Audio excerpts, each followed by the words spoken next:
Assalamualaikum warahmatullahi wabarakatuh. Sahabat beriman, pada awal mula penciptaan Nabi Adam, dikisahkan bahwa penciptaan Nabi Adam menimbulkan keraguan bagi semua makhluk. Malaikat pun meragukan keputusan Allah untuk menciptakan manusia, karena belajar dari peristiwa yang sudah terjadi. Saat Allah menciptakan jin, lalu jin pun membuat kerusakan. Para malaikat meragukan keputusan Allah tersebut, karena menurut para malaikat, apakah tidak cukup dirinya saja? Karena dirinya pun selalu bersujud dan bertasbih kepada Allah. Sedangkan saat Allah menciptakan jin, lalu jin pun berbuat kerusakan.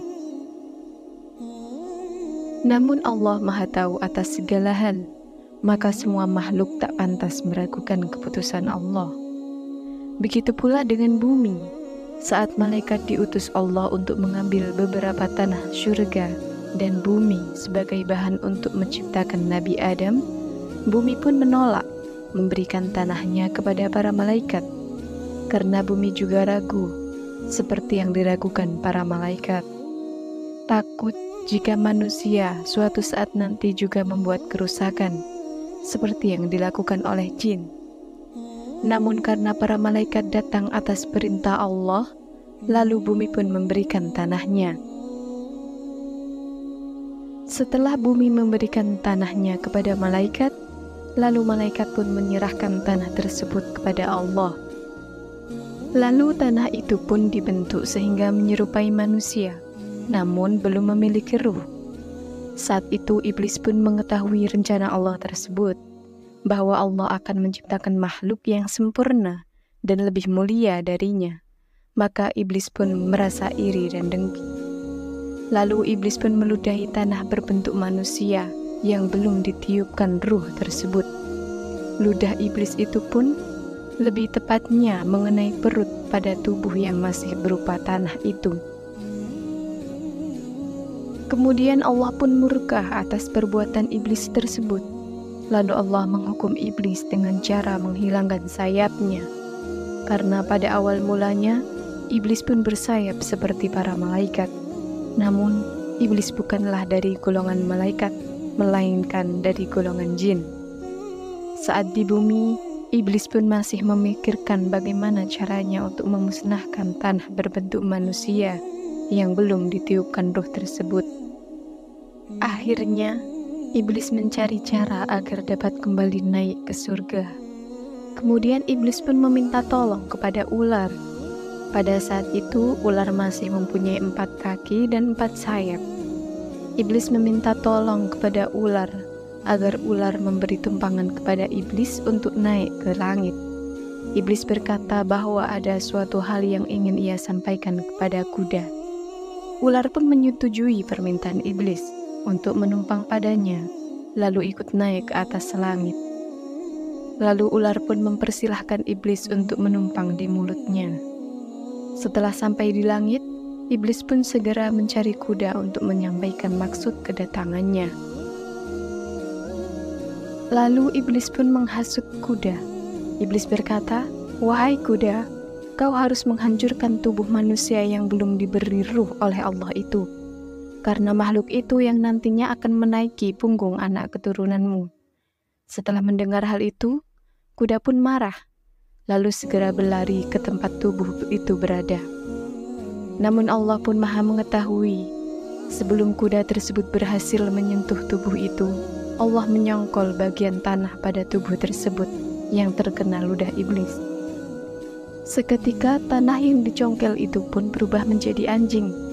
Anjing itu pun melindungi tubuh tersebut dan mengusir kuda itu.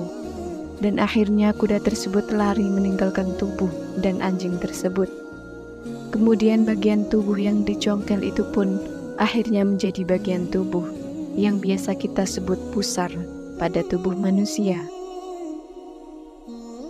Itulah kisah dan alasan mengapa anjing begitu setia terhadap manusia, karena sesungguhnya anjing juga tercipta dari bagian tanah yang digunakan untuk menciptakan manusia. Namun mengapa anjing itu najis? Karena tanah yang digunakan untuk menciptakan anjing tersebut terkena ludah iblis. Itulah alasan mengapa anjing itu najis. Karena kejadian tersebut, Allah juga murka kepada ular yang sudah memberi tumpangan kepada iblis. Dan pada akhirnya, Allah juga menghukum ular dengan cara menghilangkan sayap dan kaki pada tubuh ular, sehingga membuat ular harus berjalan menggunakan perut atau berjalan dengan cara melata. Suatu ketika, saat Nabi Adam alaihissalam hendak bepergian meninggalkan Siti Hawa menuju suatu tempat, datanglah iblis bersama anaknya, Hanas, mendekati Hawa dengan rencana licik.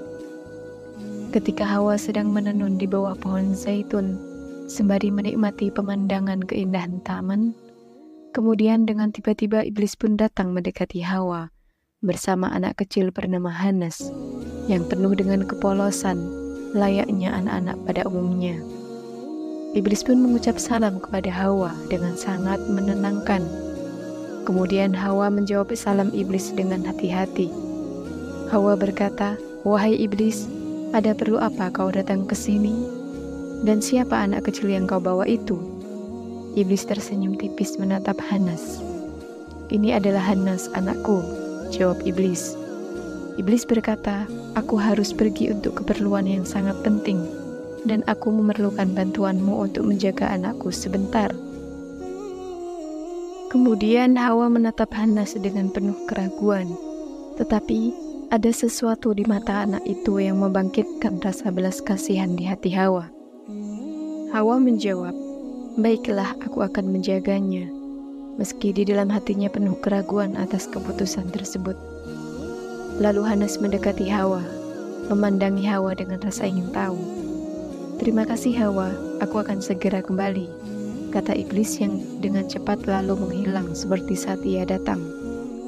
Tak lama setelah iblis pergi, Nabi Adam pun kembali pulang. Dan ketika melihat Hanas, Adam bertanya dengan raut wajah bingung. Adam berkata, "Siapa anak ini wahai Hawa?" "Dia anak iblis yang dititipkan kepadaku." Iblis berkata ia akan kembali sebentar lagi, jawab Hawa. "Mengapa engkau menerima anak iblis?" tanya Nabi Adam. Mendengar pertanyaan tersebut, Hawa pun terkejut dan gemetar, dan kemudian menjawab, "Aku hanya ingin membantu. Aku tidak tahu harus berbuat apa ketika iblis datang kepadaku untuk menitipkan anaknya." Nabi Adam mendekati Hanas dan berkata, "Kita tidak bisa mempercayai anak ini. Dia mungkin bagian dari rencana licik ayahnya." Kemudian Nabi Adam menangkap Hanas dengan rasa amarah yang sangat besar, lalu membunuh Hanas, lalu menggantungnya di atas pohon dan berkata, "Ini adalah satu-satunya cara untuk melindungi kita dari tipu daya iblis. Kita tidak bisa membiarkan anaknya hidup di sini." Kemudian iblis pun datang kembali untuk bertanya, "Di mana anakku Hawa?" Kemudian sambil menunjuk ke arah pepohonan, Hawa berkata, "Hanas telah dibunuh oleh Adam." Iblis dengan senyum liciknya berjalan menuju jasad anaknya, lalu mengambil tubuh Hanas. Kemudian iblis berkata dengan misterius kepada jasad anaknya. Dengan sekejap mata, Hanas kembali hidup, lalu berdiri seperti tidak terjadi apa-apa. Menyaksikan peristiwa itu, Hawa merasa bingung. Dalam hati ia bertanya-tanya, sebenarnya apa yang telah terjadi? Kemudian iblis kembali berjalan mendekati Hawa dan berkata, "Aku harus pergi lagi, tolong jaga anakku sebentar saja." Hawa yang masih bingung dengan semua peristiwa ini, menolak permintaan iblis karena takut Nabi Adam akan marah. Namun iblis terus saja memohon dan meyakinkan Hawa untuk menuruti permintaannya. Dan akhirnya Hawa dengan terpaksa membiarkan iblis pergi meninggalkan Hanas di sana. Setelah beberapa saat lagi, Nabi Adam pun pulang. Saat Nabi Adam kembali melihat Hanas, seketika amarahnya memuncak, lalu bertanya kepada Siti Hawa, "Kenapa anak iblis ini masih di sini?" Kemudian Siti Hawa menjelaskan kepada Nabi Adam tentang semua peristiwa yang telah terjadi padanya. Nabi Adam tetap marah karena Siti Hawa tidak mematuhi perintahnya, namun terperdaya oleh tipu daya iblis yang licik. Kemudian Nabi Adam kembali membunuh Hanas dengan penuh amarah. Nabi Adam membunuh Hanas dengan cara membakarnya. Lalu sebagian abunya dibuang ke air, dan sebagian lagi dilemparkan ke udara dan terbawa oleh angin.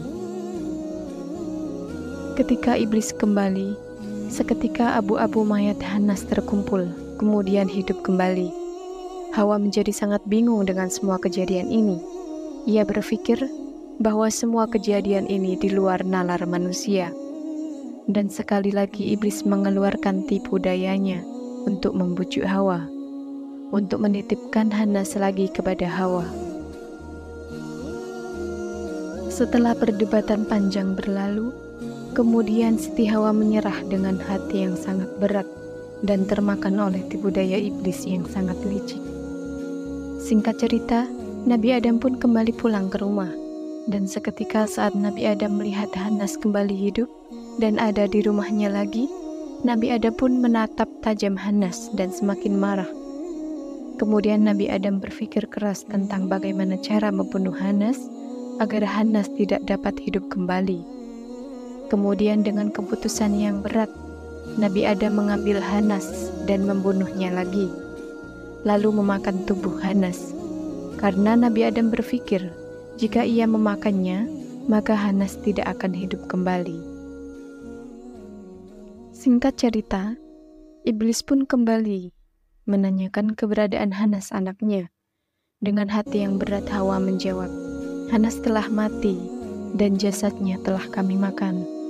Mendengar penjelasan dari Hawa, iblis tertawa keras dengan rasa penuh kebahagiaan.